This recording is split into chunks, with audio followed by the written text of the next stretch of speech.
ये शब्द बच्चों देखो, एक BRINK ब्रिंक, आइए दूसरा शब्द लिखा मैंने EDGE एज, और तीसरा लिखो देखो EXTREMITY। इन सबका मीनिंग छोर होता है, जैसे साड़ी का छोर है, पल्लू है ना, आखिरी किनारा। और बच्चों ये भी किनारे हैं पर इनका मीनिंग थोड़ा सा इंसर्ट किया, COST कोस्ट किनारा है। लेकिन ये जो कोस्ट है इसका प्रयोग अपन थोड़े से व्यापक अर्थों में करते हैं। BANK बैंक यानी किनारा होता है, और BEACH बीच का मतलब भी समुद्र तट वगैरह जो है उसको कहते हैं आप, ठीक है। तो इन सब का मीनिंग जो है, ये ऊपर वाले छोर है, छोर भी एक प्रकार के किनारे होते हैं वैसे, और ये नीचे वाला किनारा है, पर दोनों के जो दोनों ग्रुप है उनमें थोड़ा सा अंतर है, ज्यादा अंतर नहीं है, ठीक है बच्चों। ओके, तो देखिए आप, even when each of his brothers, यहां बच्चों ईच को अंडरलाइन करो और समझ लो, ईच यानी प्रत्येक होता है, एवरी यानी भी प्रत्येक होता है। अगर संख्या 2 है तो ईच का प्रयोग होगा, एवरी का नहीं होगा। और अगर संख्या 2 से ज्यादा है तो ईच का प्रयोग भी हो सकता है, एवरी का प्रयोग भी हो सकता है। परंतु बच्चों जहां लिमिटेड नंबर की बात होती है, लिमिटेड के लिए आप ईच का प्रयोग करते हो और अनलिमिटेड के लिए आप एवरी का प्रयोग करते हो, ठीक है। मैंने कहा every one of us has to die one day, हम में से प्रत्येक आदमी को एक दिन मरना है। हमारी संख्या तो अनलिमिटेड है, जितने भी मनुष्य हैं, मनुष्य ही क्यों, जितने भी सजीव है सबकी बात कर रहा हूं, सभी को एक दिन मरना है। तो यहां पर एवरी का प्रयोग होगा, every one of us has to die one day, every one of us has to die one day. और 2 से अधिक है तो भी ईच आ सकता है, परंतु ईच का प्रयोग 2 से अधिक के लिए हम उस स्थिति में करते हैं when we think that the number is limited, जब हम समझते हैं कि जो संख्या है वो थोड़ी सीमित है।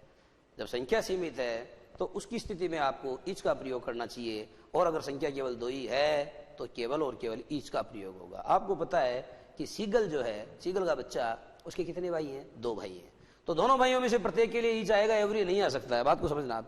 Even when each of his brothers, यहां तक कि तब भी जब उसके भाइयों में से प्रत्येक एंड हिज लिटिल सिस्टर, और उसकी नन्ही सी बहन, हुज विंग्स वर फार शॉर्टर देन हिज ओन, जिसके पंख उसके स्वयं के पंखों की अपेक्षा बहुत छोटे थे, जिसके पंख उसके स्वयं के पंखों की अपेक्षा बहुत छोटे थे।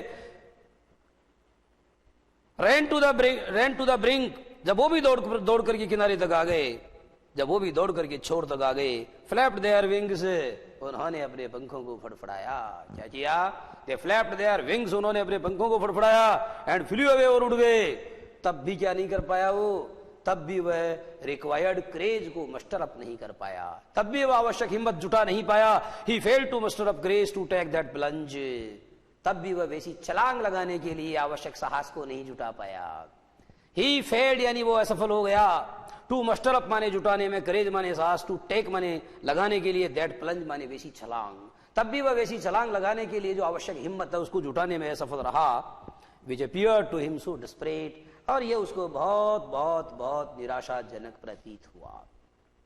विच अपीयर टू हिम, जो उसको प्रतीत हुआ, विच अपीयर टू हिम, जो उसको प्रतीत हुआ। सो माने होता बेहद, सो माने इसलिए नहीं होता, यहां इस सेंटेंस में सो का मतलब बेहद, आवश्यकता से भी ज्यादा। विच अपीयर टू हिम डेस्परेट, जो उसको डेस्परेट या बेहद निराशाजनक प्रतीत हुआ, जो उसको बेहद निराशाजनक प्रतीत हुआ। तो देखो बच्चों, यहां देखने और समझने वाली बात एक तो यह है कि जो फार आ रहा, फार शॉर्टर, इस फार शॉर्टर को आप देखो, इसके बारे में एक चीज समझानी है आपको। ये बच्चों है फार शॉर्टर, और इधर आ रहा है देन। आपको ये तो समझ में आ गया होगा कि शॉर्टर एक CD माने कंपेरेटिव डिग्री है। आपको ये तो समझ में आ गया होगा कि फार शॉर्टर देन, ये तो समझ में आ गया होगा कि शॉर्टर क्या है बच्चों? एक कंपेरेटिव डिग्री है। कौन सी डिग्री है शॉर्टर? शॉर्टर एक कंपेरेटिव डिग्री है, और इसके बाद में देन आता है। ये चीज तो मैं बहुत पहले क्लियर कर चुका हूं, लेकिन आप ये चीज देखें कि कंपेरेटिव डिग्री के पहले फार का प्रयोग हो सकता है, बिल्कुल सही। यहां बच्चों मच भी आ सकता था, क्या? मच, मच शॉर्टर देन, ये भी बिल्कुल सही होता। और बच्चों यहां मच मोर भी आ सकता था, क्या आ सकता था? मच मोर शॉर्टर देन, ये भी बिल्कुल सही होता। लेकिन बच्चों अकेला मोर नहीं आ सकता था, क्योंकि अगर अकेला मोर आएगा तो मोर शॉर्टर में हो जाएगी डबल कंपेरेटिव डिग्री, और मैंने कहा कि डबल कंपेरेटिव डिग्री का प्रयोग करना गलत माना जाता है। आप पूछोगे साहब मच मोर के अंदर भी तो डबल कंपेरेटिव बन रही होगी, परंतु मोर के पहले मच भी आ गया है। मैं ये समझाना चाहता हूं कि किसी भी कंपैरेटिव डिग्री के ठीक पहले मोर का प्रयोग नहीं करना चाहिए। अगर आप करते हैं तो डबल कंपैरेटिव डिग्री बन जाती है। And such A type of sentence is grammatically wrong, और ऐसे वाक्य को व्याकरण की दृष्टि से गलत माना जाता है। परंतु शॉर्टर यानी किसी भी कंपैरेटिव डिग्री के पहले मच और मोर दोनों का प्रयोग एक साथ अगर हुआ है तो दैट इज ग्रामेटिकली करेक्ट। वो ग्रामर की दृष्टि से, व्याकरण की दृष्टि से बिल्कुल विशुद्ध माना जाता है। कैसा माना जाता है? बिल्कुल विशुद्ध माना जाता है। आगे देखें आप, Even when each of his brothers and his little sister, यहां तक कि जब उसके भाइयों में से प्रत्येक तथा उसकी छोटी बहन ran to the brink, छोटी बहन whose wings were far shorter than his own, जिनके पंख उसके पंखों की तुलना में बहुत अधिक छोटे थे, ran to the brink, जब वो भी दौड़ करके उस किनारे पर आ गए, वे भी दौड़ करके उस छोर पर आ गए। फ्लैप्ड देयर विंग्स, उन्होंने अपने पंखों को फड़फड़ाया। एंड फ्लू अवे, और वो खुद उड़ गए। He failed to muster of courage to take that plunge, तब भी वह वैसी छलांग भरने के लिए आवश्यक साहस को जुटाने में असफल रहा। Which appear to him so desperate, जो उसको बेहद निराशाजनक प्रतीत हुआ, जो उसको बेहद निराशाजनक प्रतीत। अपीयर का मतलब बच्चों सीम होता है, SEEM, सीम माने प्रतीत होना, एन नहीं बोला, एम, SEEM, सीम माने प्रतीत होना। और उसी तरीके से अपीयर यानी भी प्रतीत होना होता है। अपीयर के कई मीनिंग है। अपीयर यानी प्रतीत होना होता है। और जैसे she appears me to be a fool, वह तो मुझको बेवकूफ प्रतीत होती है, एक बात। दूसरी बात, we are going to appear in the exam, we are going to appear in the exam in March, अब मार्च के महीने में परीक्षा में बैठने जा रहे हैं, तो अपीयर इन द एग्जाम भी होता है। और अपीयर का मतलब आपने भगवान का ध्यान लगाया और भगवान सामने प्रकट हो गए तो अपीयर हो गए। अपीयर का मतलब प्रकट होना होता है, और डिसअपीयर का मतलब अदृश्य होना होता है। अपीयर का मतलब प्रकट होना होता है तथा डिसअपीयर का मतलब क्या होता है बच्चों? अदृश्य होना होता है। आगे देखना, तो इस तरीके से आपने क्या देखा, is father and mother had come, उसके माता और पिता आ गए थे। अराउंड को अंडरलाइन करो, और अराउंड का मतलब होता है बच्चों आसपास। आपने अराउंड का मतलब क्या पढ़ा? चारों तरफ होता है, परंतु यहां अराउंड का मतलब आसपास है। क्या हो गया? His father and mother had come around, उसकी माता तथा उसके पिता उसके आसपास आ गए थे। Calling to him silly, and they were calling to him silly, उसके माता और पिता उसके पास आ गए थे। किसके पास? उस यंग शीगल के पास जो उड़ने में असफल था, उस यंग शीगल के पास जो उड़ने में असमर्थ था, उस असमर्थ शीगल के पास में उसके माता और पिता आ गए थे। और क्या कर रहे थे? और दे वर कॉलिंग टू हिम श्रीली, और वे उसको पुकार रहे थे। श्रीली का मतलब होता है बहुत तीक्ष्ण ध्वनि में, बहुत तीखी आवाज में, और वे उसको बहुत तीखी आवाज में या बहुत तीक्ष्ण ध्वनि के अंदर पुकार रहे थे। उसको चिल्ला चिल्ला ये पुकार रहे थे। अपब्रेडिंग हिम, वे उसको डांट रहे थे। अपब्रेड का मतलब डांटना होता है। दे वर स्कॉल्डिंग हिम, दे वर रिब्यूकिंग हिम, वे उसको बार बार डांट रहे थे, उसकी कायरता के लिए उसको फटकार रहे थे। थ्रेटेनिंग, उसको धमकी पिला रहे थे। थ्रेटेनिंग हिम, थ्रेटेनिंग, उसको धमकी दे रहे थे। टू लेट हिम स्टार्व, कि उसको भूखों मरने के लिए छोड़ दिया जाएगा। स्टार्व यानी होता है भूखों मरना। टू लेट हिम स्टार्व, उसको भूखों मरने के लिए छोड़ दिया जाएगा। ऑन हिज लेज माने उसकी चट्टान के ऊपर, उसके शिलाफलक के ऊपर। उसको बार बार ये धमकी दे रहे थे, वो उसको तीखी आवाज में पुकार रहे थे। उसके माता पिता उसको डांट रहे थे और उसको ये धमकी दे रहे थे कि उसे अपने लेज या अपने शिलाफलक के ऊपर भूखों मरने के लिए छोड़ दिया जाएगा। अनलेस ही फ्लू अवे, अगर उसने उड़ान नहीं भरी तो। अनलेस को अंडरलाइन करो बच्चों। अनलेस का मतलब यदि नहीं, अनलेस का मतलब होता है यदि नहीं। जैसे you will not be allowed to enter the club unless you are a member of it, आपको इस क्लब में एंटर होने की परमिशन नहीं दी जाएगी अगर आप इसी सदस्य नहीं है तो। अनलेस यू वर्क हार्ड, अगर तुम कठोर परिश्रम नहीं करोगे, you will never succeed in life, you will never succeed in life, तुम जिंदगी में कभी कामयाब नहीं होगे, ऐसा मैंने कहा। तो अनलेस जो है बच्चों, इसका मीनिंग होता है इफ नॉट। इफ और नॉट दोनों हैं, और कई बार समझाया है कि सेंटेंस की जिस पार्ट में अनलेस का प्रयोग होता है उसमें नॉट नहीं आ सकता, क्योंकि अनलेस में नॉट छिपा हुआ है, परंतु सेंटेंस के दूसरे वाले क्लोज या दूसरे वाले पार्ट में नॉट आ सकता है। ओके बच्चों, अनलेस ही फ्लू अवे आपको दिया जाएगा unless he did not, unless he did not, unless he did not fly away, तो गलत है ये, डिड नॉट का प्रयोग नहीं हो सकता क्योंकि अनलेस आ रहा है ना, तो नॉट नहीं आ सकता। ओके बच्चों, तो आपने क्या देखा कि threatening to let him star on his ledge, वो उसको धमकी दे रहे थे, क्या? To let him star on his ledge, उसके शिला फलक के ऊपर उसको भूखों मरने के लिए छोड़ दिया जाएगा। अनलेस ही फ्लू अवे, अगर उसने उड़ान नहीं भरी तो उसको उसके शिला फलक पर भूखों मरने के लिए छोड़ दिया जाएगा। But for the life of him, but for the life of him, but for the sake of his own life, but for the sake of his own life, परंतु अपनी स्वयं की जिंदगी के खातिर भी he could not even move, उड़ना तो बहुत दूर है, वो हिल भी नहीं सका। परंतु वो इतना भयभीत था, वो इतना गमजदा था, वो इतना डरा हुआ था कि for the sake of his own life, कि अपने स्वयं के जीवन के लिए भी he could not fly, he could not even move, वो हिल भी नहीं सका। That was 24 hours ago. लेकिन बच्चों ये तो 24 घंटे पहले की कहानी है, ये दास्तान तो 24 घंटे पहले की है। दैट वाज 24 आवर्स अगो, ये 24 घंटे पहले की बात थी। सिंस देन, तब से, याद है देन अपने पहले हमेशा सिंस लेता है। I have been waiting for her since then, मैं तब से उसका इंतजार कर रहा हूं। सिंस देन होता है, सिंस नाउ होता है, सिंस वैन होता है। सिंस वैन, सिंस वैन का मतलब यह है, मैंने आपसे कहा कि आप परीक्षा की तैयारी कब से कर रहे हो, तब मैं कहूंगा since when have you been preparing for the forthcoming exam, आगामी परीक्षा के लिए आप कब से तैयारी कर रहे हो। इसका मतलब यह हुआ कि अगर वैन आ रहा तो सिंस आएगा।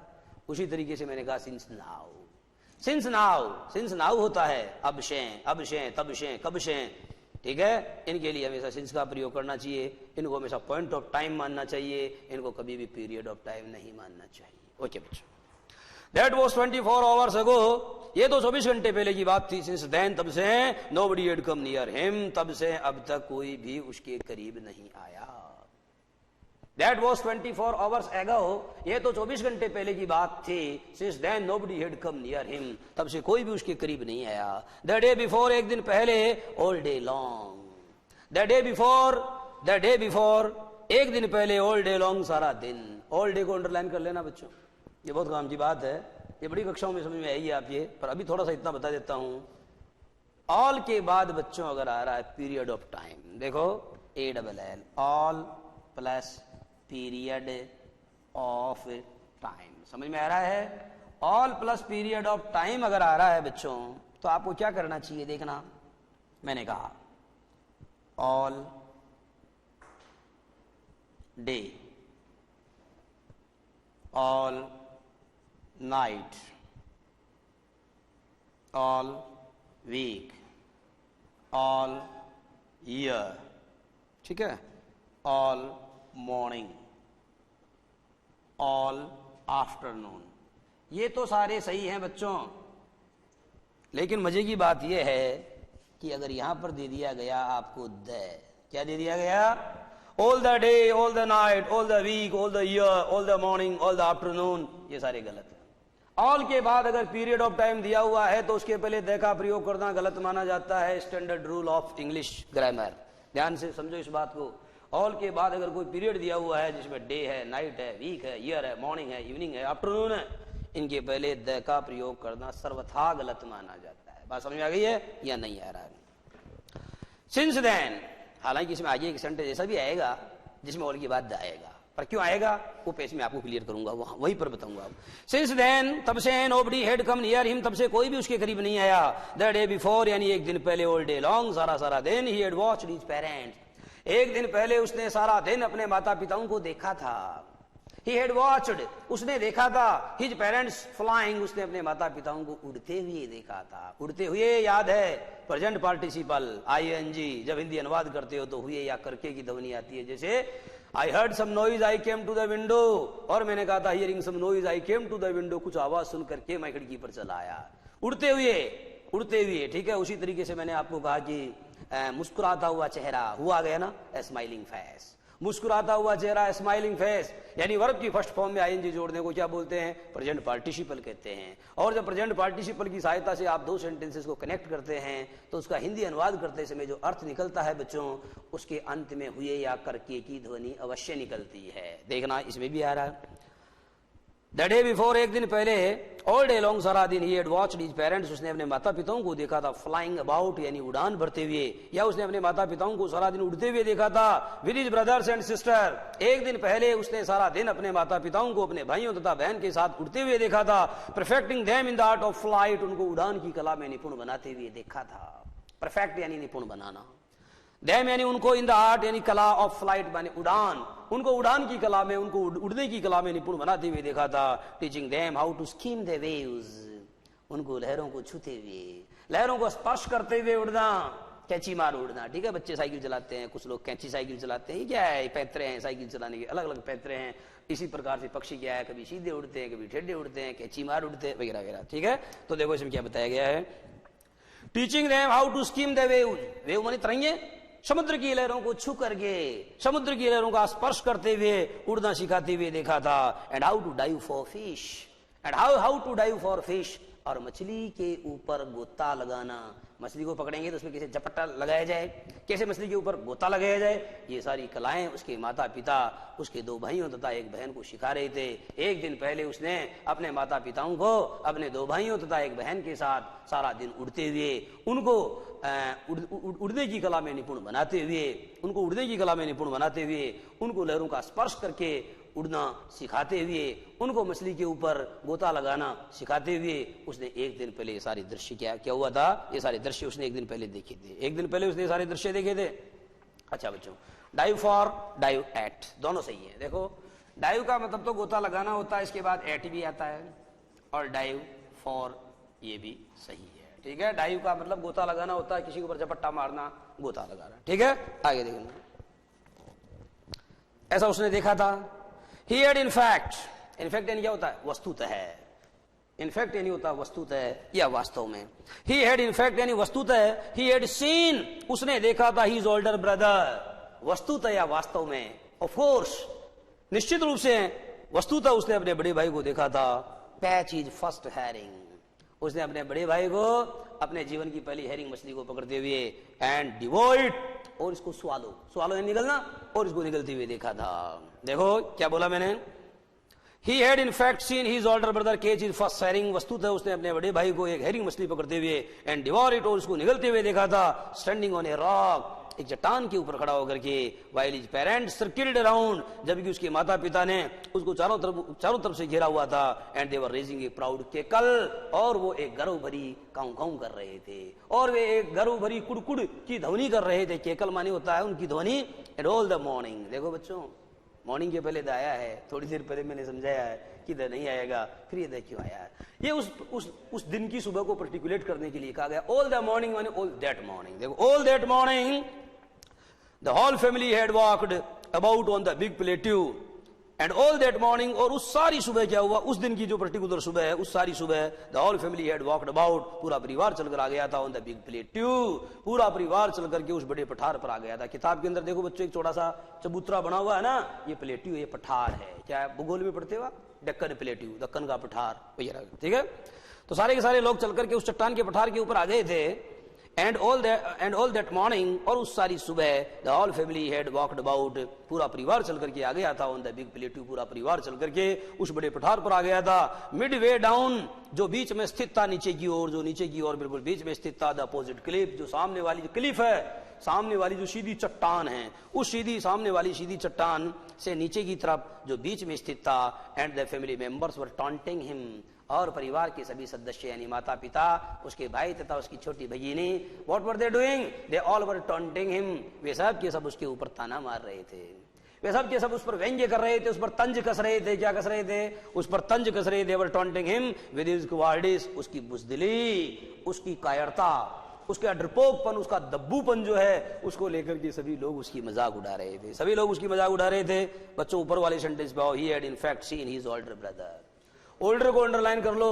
इस सेंटेंस में इसका प्रयोग क्यों हुआ है ये तो विचारणीय है, पर इतना आप जान लीजिए कि उम्र में कोई बड़ा होता है तो ओल्डर आता है, लेकिन बच्चों अगर कोई ब्लड रिलेशन में बड़ा होता है तो उसके लिए एल्डर आता है। वैसे ओल्डर ब्रदर होता नहीं, एल्डर ब्रदर होता है, क्योंकि जब आपका किसी से ब्लड रिलेशन होता है तो अपन कहते हैं is my elder brother, brother Elder brother होता है अगर ब्लड रिलेशन है तो। लेकिन ब्लड रिलेशन नहीं है और ऐसे उम्र की दृष्टि से कोई आपसे बड़ा है, जैसे आई एम ओल्डर देन यू, मैं ये कह सकता हूँ I am older than you, मैं आप सबसे बड़ा हूँ। स्टूडेंट से मैं अपने विद्यार्थियों को संबोधित करते हुए कह रहा हूँ कि मैं आप सबसे ओल्डर हूँ, I am older than you.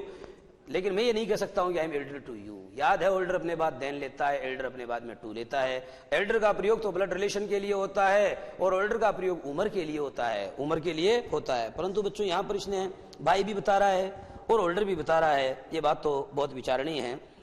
अच्छा देखो आप, तो इस तरीके से आपने देखा and all the morning the whole family had walked about on the big plateau, और उस सारी सुबह सारा का सारा परिवार चल करके कहाँ गया था, उस बिग प्लेट्यू के ऊपर आ गया था। प्लेट्यू अंडरलाइन कर लेना, पठार होता है, उस बड़े पठार के ऊपर सारी सुबह चल करके पूरा परिवार उसके ऊपर आ गया था। और ये प्लेट्यू कहाँ स्थित था, the plateau was situated Midway down the opposite Cliff, और जो सामने वाली क्लिफ या जो सामने वाली चट्टान है उससे नीचे की तरफ बीच बिल्कुल बीच के अंदर स्थित था ये क्या, ये plateau, and all the family members were taunting him with his qualities, और परिवार के सभी सदस्य उसकी कायरता के लिए उसकी मजाक उड़ा रहे थे। ओके बच्चों, आज की बात यही समाप्त।